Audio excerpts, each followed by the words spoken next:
AI chatbots like ChatGPT have only been around for a few months, but it is already a regular thing to accuse them of being woke. And why not? Everything is dumb, so why shouldn't this be? Here's the thing though.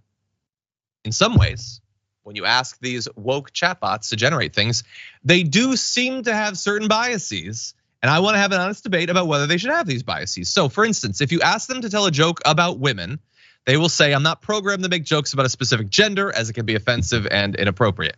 But if you tell them to make a joke about a man, it will make a dumb, barely funny joke about a man.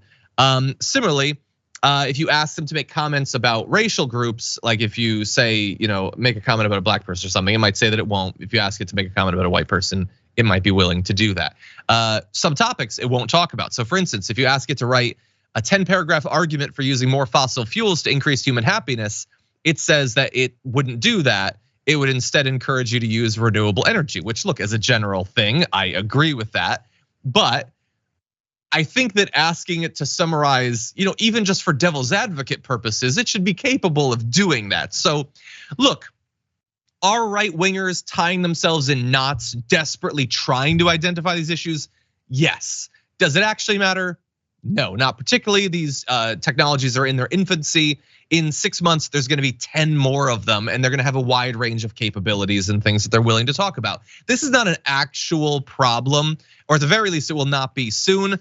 That said, what do you think, Jayar? Do you think that this sort of stuff should be a part of it? It's a private company, they could edit in whatever biases they want, but what do you think about some of the decisions they appear to have made? I mean, the jokes is pretty basic. Yeah, who cares? I get it, but then it's if you're gonna be upset because a bot tells a joke about men and you're a man, really? That's your biggest problem in the world, because once a bot tells a joke about a man, then it's the end of men in civilization. Now you may flip that and go, is that the end of women or oppressed groups in civilization? Sometimes it is.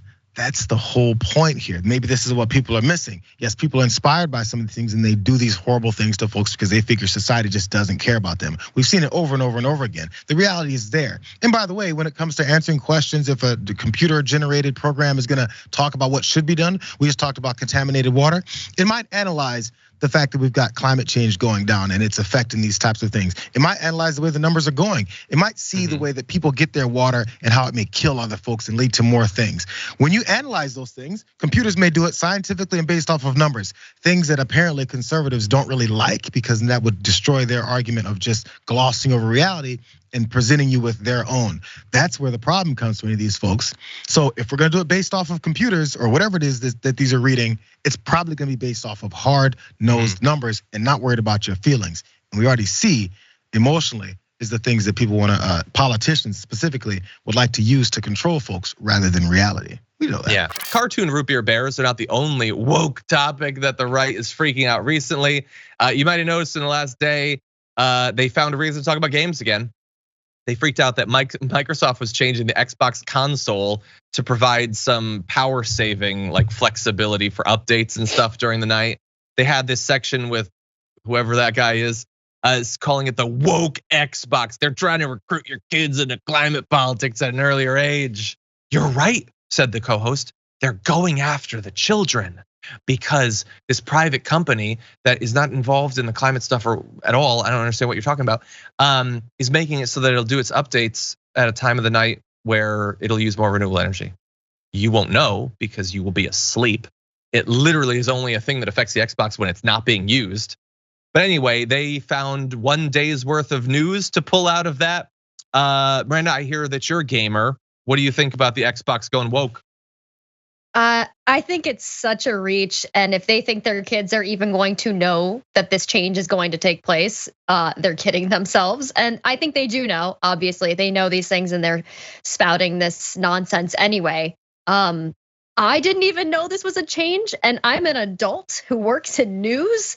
So the fact that they're really, they're reaching for anything they can grasp and throwing it at the wall to see what sticks. As long as they throw the buzzword woke in the tweet, it's gonna be a sensation with their viewer base, I guess. I don't understand how this is an indoctrination, recruiting kids into climate politics. It literally just, it saves you on your electric bill, and also it kind of helps out a little bit. I don't understand what there is to be so angry about. You must not be a conservative, Ben. Yes, how I will willingly pay thousands more in energy bills if that is what's necessary to ruin the Earth's climate. What a stupid way to live your life. Again, aren't they supposed to be against video games? Video games are violent and they're the tool of the devil and all that. But now, how dare the video games ever turn off for even a second? It's so stupid.